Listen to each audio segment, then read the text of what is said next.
আমার কাছে স্টোরিটা ভালো লেগেছে, কিন্তু আমার কাছে মনে হচ্ছে আর একটু গুছানো হতে পারতো। বাট শাকিব খানের লুক ছিল মারাত্মক, অ্যান্ড কোরিওগ্রাফিও ভালো ছিল, সবই ভালো ছিল। গল্পটা আর একটু গুছানো হলে আর কি ভালো লাগতো। So average. এবার 10-এ কত দেওয়া যায় 7.5 আমার মতে। বরবাদকে? হুম। আচ্ছা, অনেকে বলতেছে এই মুভিটাতে, বরবাদ মুভিটাতে একটা ভায়োলেশন আছে, যেটা হচ্ছে বাচ্চাদেরকে নিয়ে দেখা যাবে না। এই বিষয়টা আপনি কিভাবে দেখছেন?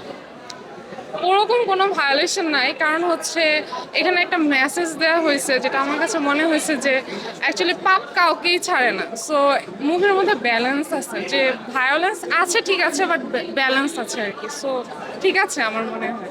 বরবাদের সিনেমার একটা ভালো দিক, একটা খারাপ দিক। ভালো দিক হচ্ছে শাকিব খানকে এত সুন্দর করে প্রেজেন্ট করছে, যে আমার কাছে মনে হচ্ছে যে এটা বাংলাদেশের জন্য একটা সম্ভাবনা সৃষ্টি করবে, যে না আমরাও হচ্ছে ভালো মুভি তৈরি করতে পারি।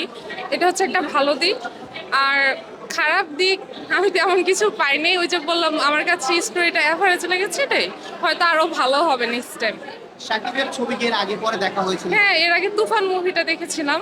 আমার কাছে তুফান মুভি সত্যি কথা বলতে বরবাদের চেয়ে ভালো লেগেছে। স্টোরি মেকিং, ফিনিশিং, সবকিছু।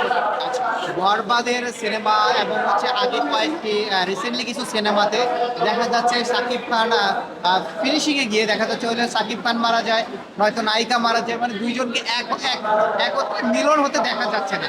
এই বিষয়টা আপনি কিভাবে দেখছেন? এই বিষয়টা এখন স্টোরি যেমন হবে, নায়ক নায়িকা তো তেমন রোলই প্লে করবে।